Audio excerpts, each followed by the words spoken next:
Hallo liebe Zuschauer, willkommen zurück live auf der Gamescom 2016 in Köln. Und die Türkei ist Partnerland der diesjährigen Gamescom. Und manche Spiele werden sich fragen, hey, welche Spiele kommen eigentlich aus der Türkei? Wie wäre es zum Beispiel mit Mount Blade 2, Bannerlord? Das kommt aus der Türkei. Und ich habe hier den CEO Argam und den Community Manager Frank neben mir. Wir haben gar nicht viel Zeit. Wir haben 15 Minuten Gameplay zu zeigen, da will ich gar nicht viel dazwischen quatschen. Und es geht direkt jetzt los. Ich übergebe an Frank. Let's go. Excuse me? Let's do it. All right, let's go.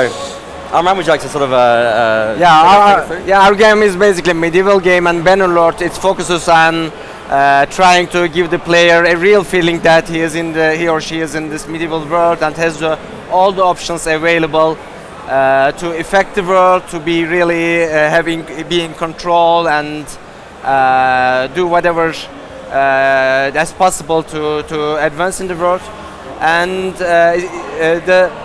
we have really worked a lot to make it such that the sieges and everything are really authentic, and the player has really good gameplay. So we have a video here that tries to show that a little bit.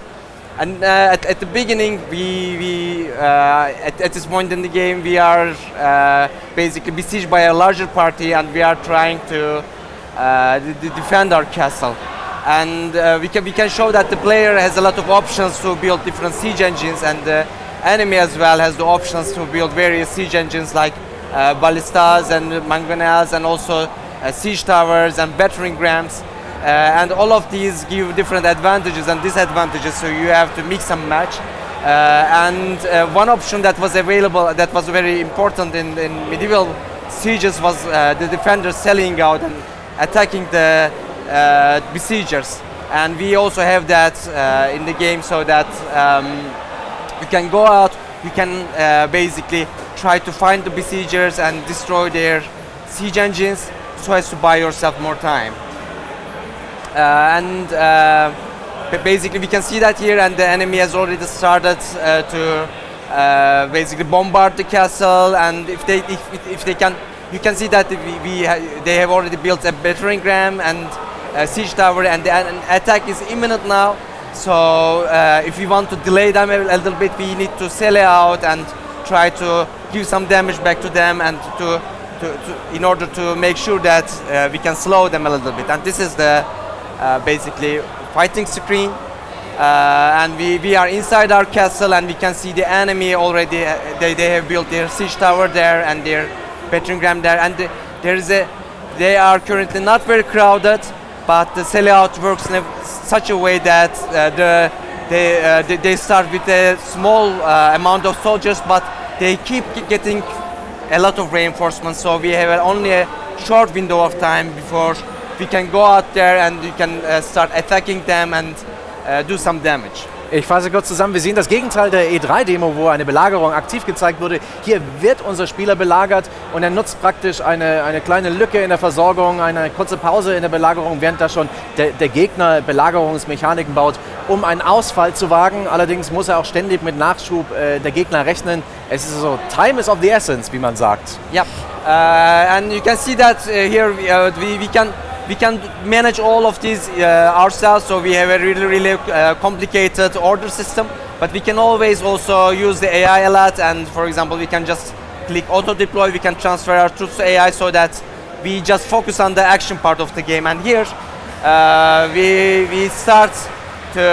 we order the cavalry to follow us, and we rush out, and the plan is to just rush out there with our cavalry, do as much damage as possible in a very short amount of time, and then before the enemy can really get crowded and overwhelm us, just go back so that we can save our troops for the main siege event.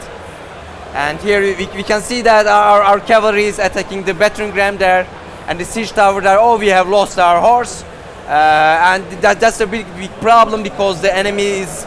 You can see that they are rushing from their camp, and they will be crowded here very soon. So we have to quickly get the horse for ourselves, because this place is going to be full of enemies very soon. Oh yeah, we have a horse there, and let's get that. Okay, and yeah. Oh yes, our troops have destroyed the battering ram. So we can try to linger on here and do more damage, but we are also losing troops very fast. So it's a good idea to now have a retreat so that we can save as many of us our troops as possible. Wir haben also einen schnellen Ausfall erlebt, bei dem ging es wirklich um Geschwindigkeit. Als unser Spieler das Pferd verloren hat, war das eine sehr kritische Lage, denn weil Nachschub ständig nachkommt, ist es ja wichtig, dass man sich wieder verzieht. In dem Moment, als die Ramme zerstört war, der Gegner, hat der Spieler hier auch gleich zum Rückzug geblasen, um eben die eigenen Ressourcen zu schonen und nur schnell Schaden beim Gegner anzurichten. Yeah, and we are now in the safety of our castle. We have been able to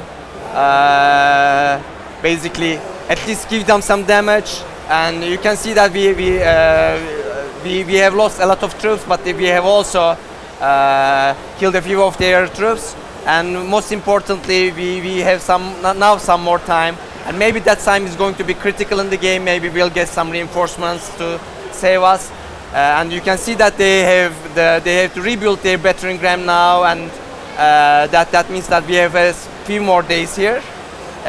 But in the video, unfortunately, we are not going to get some help.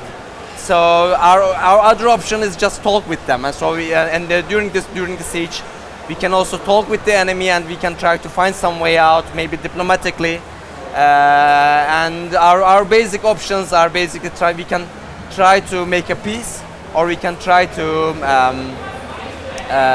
convince them to let us out, and in return for giving them the castle. That's also possible. And this is our basic barter screen. And you can see that there are a lot of options here. And in Bannerlord we have a very interesting system that allows us to make diplomatic deals and peace deals even without being a king. So that's a very interesting system that we are very proud of. Maybe can we pause it, the video, just a second to talk about this? Yeah. Or you want to, or we just go ahead? Sure, yeah. So the idea is that we can basically offer them various things in the name of our faction. Very similar to Civilization, I suppose. They can I mean, offer money, goods, services. The basic barter screen is similar, but on top of that, we have the system. So in the video here, we are not the king of the faction, so we don't have basically the option to offer them anything, because king will kill us. So, but what we have is that we have a limited amount of influence in the faction, and with that limited amount of influence, what we can do is that if some deal falls into the budget of our influence, then we can take that deal, and it's a very interesting system where it's the ability to make deals basically scales as you go along and as you gain more power in the faction. So even in the one you have some power. Tell me about the deal here. Here in the deal is that we offer them some town, and in return for that, yeah, we want to ask peace, but they accept that. But unfortunately, we don't have the influence to offer them the town. If we were able to have that influence, then we would be able to go ahead with that. So that deal is basically off the table. So now the only thing we can do now is to just wait, and pretty soon they'll probably just assault the walls, and we'll have to just... Alles klar. Hier wurde es gerade mit Diplomatie versucht, weil kein Verbündeter in der Nähe ist und weil dieser kleine Ausfall den Spieler bloß Zeit verschafft hat. Das ganze Dealsystem, ich pausiere mal hier, hat ein bisschen mit dem Einfluss zu tun. Je nachdem, wie viel Macht man hat, desto mehr kann man in so einen Deal mit einbauen. Und dieser Deal ging jetzt schief, weil man nicht genügend Einfluss hatte, um die gewünschte Stadt dem Gegner zu geben, dafür, dass man heile wieder rauskommt. Also was nun? So what now? So now, okay, yeah. Again, we are inside our castle, and you can see the enemy. They have been formed now, and they're basically ready to attack. And you can see that you can see their siege tower on the left. You can see their battering ram in the center, and it means that the basic attack is going to come from the left and the center. And on the right hand side, they don't have anything, so they can attack with some ladders. So we need to make sure that we are really in control of the situation, and we need to defend all across our walls. And if they break through in any section, they will be able to overwhelm us. So it's very important that we pay attention to all sections. And again, the player has the option to do everything by himself, but he can also use auto deploy and let the AI do a basic defensive formation. Das ist jetzt praktisch der Beginn der Schlacht. Die Gegner sind aufgezogen und hier kann man bereits an der Formation erkennen, dass der Angriff eher auf der linken Seite passieren wird, wo die Großzahl der Rammen und auch so ein Belagerungsturm gebaut sind. Es ist also schlau, in dem Fall einen Ausfall über rechts zu versuchen oder zumindest die Verteidigung so zu positionieren, dass man diesen Angriff über die linke Flanke abwehren kann. So in the game we play it's important that we play as a character. So we never this is just starting the deployment screen, but once the battle starts, we are as a character, and what we can do is that we can try to make ourselves useful, take part in the battle, use some of the siege engines there. Everything that you see the other NPCs are doing is available to the players, and you can go there, you can take control of a ballista, you can fight the enemies, and now the battle has started. And basically we just need to stay calm, make sure that we analyze the situation and look at across different parts of the battlefield, and you can see that now that the enemy is rushing towards the right, and they are at the same time bombarding our castle, and we just need to make sure that we go to the right now first and make sure that we are in control of the situation. And they are basically trying to get to the ladders and raise them, and they will try to just do an escalade on the walls through the ladders. But you can see how difficult that is, because we are here attacking them and our archers are killing them at the same time, and we are doing a lot of damage to them, and they are trying to, it's really desperate for them to use the ladders, and it's basically, it will probably be a death trap for them, because they will be shot while they are climbing, and once they are on the ladders they will be attacked by our troops. So now our troops, we can see that our troops are basically in control of the situation here. They won't be able to make a dent here, so it's a good idea to make sure that we cover the other sides. And here they are also coming with a battering ram, and you can see them on the left hand side. There's a big group also coming from the left, and the battering ram, it has also have some destruction already, and the planks on the top have already been broken, and this has exposed the troops that are trying to push it. So we can take them out, and this will slow down the battering ram, so that it will buy us more time buy our archers more time to shoot their troops. So the more slow, the slower we can make them, the better for us. Im Spiel steuert man dann tatsächlich immer nur einen einzigen Charakter. Das ist das System davon. Die Schlacht findet also mehr oder weniger automatisch statt. Und wir kümmern uns da, wo Hilfe nötig ist. Am Anfang haben wir einen Angriff auf der rechten Seite abgewehrt und da verhindert, dass die Leute eine Leiter hochklettern. Und jetzt haben wir uns dieser Ramme gewidmet, die Gott sei Dank schon das Dach zerstört hatte, sodass wir einzeln die Soldaten da ausknipsen konnten und so das Zerbrechen unseres Tores deutlich verlangsamen konnten. The siege tower is already in, but they're already breaking the main gate. So this is called, this is actually in medieval castle there was this hall called the murder hall, and you can see why it's called the murder hall now, because we can do a lot of damage from there, from just being on the top and hurling stones or incendiary burning jars, and we basically attack them there, and we also rush to the troops here, and they are trying to stop the enemy here coming from the siege tower, but they have already been broken on the siege tower, and the main thrust of the attack is going to be on the main gate.